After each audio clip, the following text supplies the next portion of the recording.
শীতের এই সবজিটা পছন্দ করে না এমন মানুষ কিন্তু খুঁজেই পাওয়া যাবে না।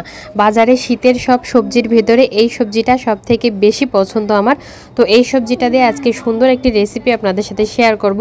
প্রথমে একটা ফুলকপি, একটা ছোট সাইজের একটা ফুলকপি সুন্দর করে কেটে নিয়েছি। আর যে মোটা ডাঁটগুলো ওগুলো কিন্তু আমি নিইনি, শুধু ফুলগুলো নিয়েছি। আর একটা আলু, একটা টমেটো, অল্প কিছু পানি, সামান্য হলুদ, লবণ আর কয়েকটা কাঁচামরিচ একসাথে দিয়ে চুলায় বসাই দিছি। এখন অল্প একটু রসুন বাটা দিয়ে দিব যাতে সুন্দর একটা সুঘ্রাণ বের হয়।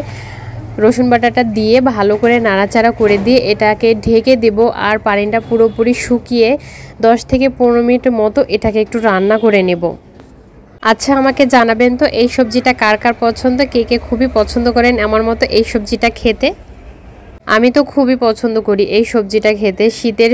তো এটা সুন্দর মতো সেদ্ধ হয়ে গেছে, কিন্তু পানি আছে, পানিটা আমি আর একটু সুন্দর করে টানিয়ে নিব। এই যে সব কিছু পানি টানিয়ে নিয়েছি আর উঠিয়ে নিয়েছি, ঠান্ডাও করে নিয়েছি। কিছুটা পেঁয়াজ কুচি করেছি আর এখানে মরিচ তো আগে থেকে সিদ্ধ দিয়েছিলাম। টমেটোর যে উপরে খোসাটা থাকে ওই খোসাটা ফেলে দিয়েছি।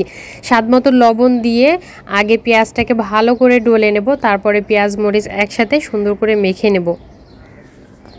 আর এই পেঁয়াজ মরিচের ভর্তা দিয়েই কিন্তু ভাত খাওয়া যায় 1 প্লেট। তারপর এই যে টমেটো মেখে নিচ্ছি, টমেটো, ফুলকপি, আলু সব কিছু একসাথে মেখে নেব। ফুলকপিটা দেখুন কত সুন্দর সেদ্ধ হয়েছে, হাত দিয়ে মাখালেই হয়ে যাচ্ছে। তো সব কিছু সুন্দর করে ভালো করে মাখিয়ে নিচ্ছি। আর স্বাদ মতো বা পরিমাণ মতো একটু সরিষার তেলও দিয়ে দেবো। যারা পছন্দ করেন না তারা কিন্তু স্কিপ করতে পারেন, কিন্তু সরিষার তেল দিলে সুন্দর একটা ঝাঁঝালো ঘ্রাণ আসে। আমার মতো এভাবে ফুলকপির ভর্তা খেতে কে কে পছন্দ করেন অবশ্যই কিন্তু কমেন্টে জানাবেন। সকাল, দুপুর কিংবা রাত এরকম ভর্তা যদি থাকে তাহলে ভাত খেতে আর কোনো সমস্যাই হবে না, আর মুখে রুচি তো ফিরেই আসবে।